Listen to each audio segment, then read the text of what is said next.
Number 6, this is a problem for most people.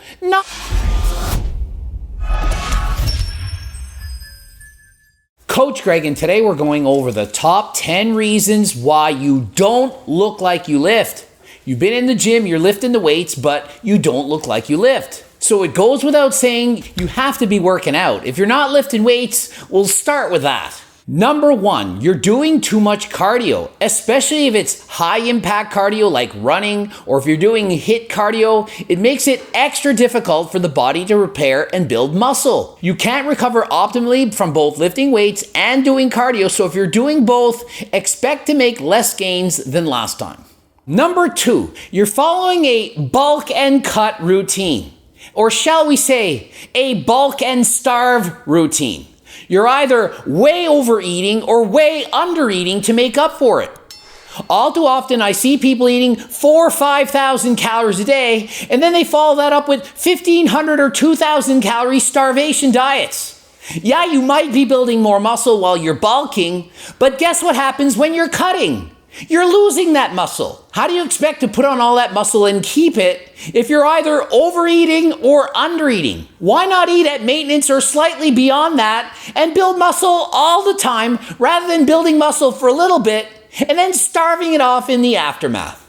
Number 3, you're too lean. Yeah, we get it. You want to have single-digit body fat. You want to look like your favorite Gymshark athlete. But guess what? Most of them, they're on PDs. And when you're too lean, your body is not in an optimal place to build muscle. If you're trying to maintain a shredded physique, not eating enough calories, not having enough energy to train hard, you can't expect to put on the muscle as if your body fat were slightly higher. I'm not saying to bulk up. For most people, a body fat's somewhere between 10 to 20%, with the ideal being probably 15%. That is the optimal place where you're going to build muscle. Number 4, not eating often enough, especially with not enough protein. If you're fasting all the time, skipping meals, not getting in the protein you need, your body doesn't have the amino acids it needs to build muscle. You don't have to eat 8 times a day, but studies show that eating 4 to 5 protein meals a day is optimal for protein synthesis to occur. So the next time you think it's better to fast for 16 hours and then train for an hour and then do cardio after that, what do you think is happening to the muscles when you're training completely fasted? The amino acids aren't present, so you can't build the muscle. It's like hiring a bunch of carpenters to come build your house, but you don't have the wood nails to build a house in the first place. What good is all that training if you don't have what you need to build the muscle? Number 5, you're not recovering.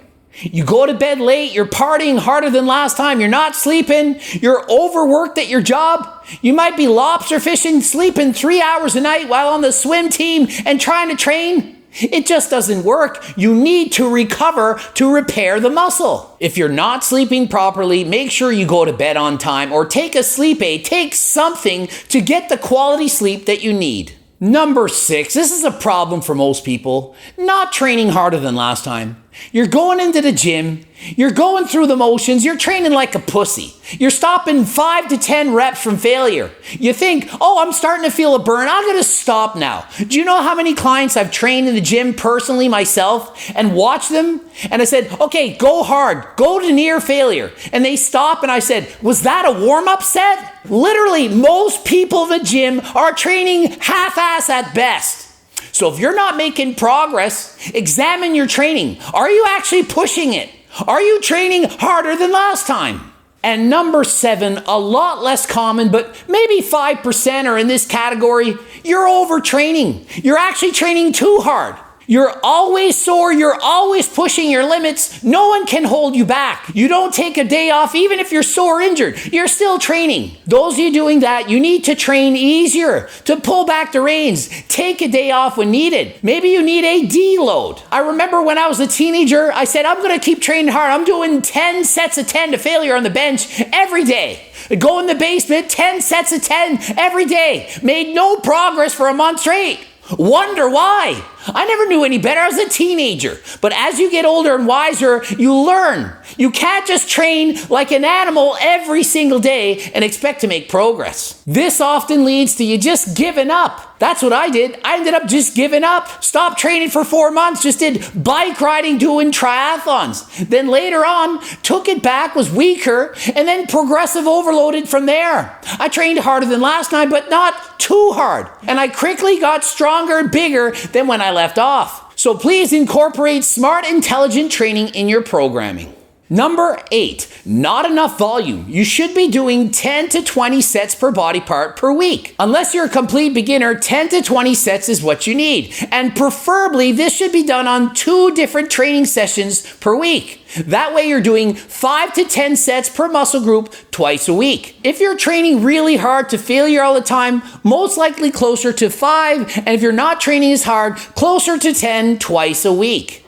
Number 9. Using poor form or using the wrong exercises to build your muscles you want. You might be doing squats, but you only go a quarter of the way down. You're doing bicep curls, but it looks like you're doing the limbo. You're trying to do a deadlift, but it looks like you're just trying to break your back. You need to perform the exercises correctly to hit the muscles the way you want. What good is a lat pull down if you turn it into a tricep press down? You ever seen that? Instead of doing a lat pull down like this, pulling the weight and doing that. It's not a lat pull down if you do a tricep press down at the end. So please learn proper exercise technique and do the best exercise to build the muscles you're trying to build.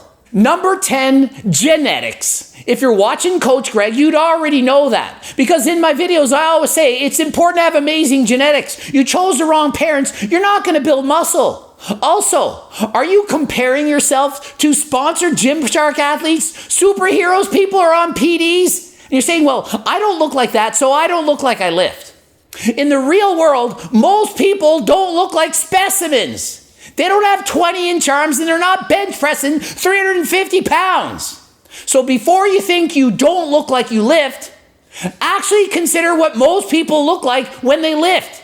They look like maybe they work out a little bit. When I was 20 years old, already having had 10 years of training under my belt, was a competitive bodybuilder, my goal was, can people actually tell that I work out while wearing a t-shirt? It couldn't tell. So think of it. Do you really think you're going to have bulging muscles popping out of your sleeve to look like you work out? No.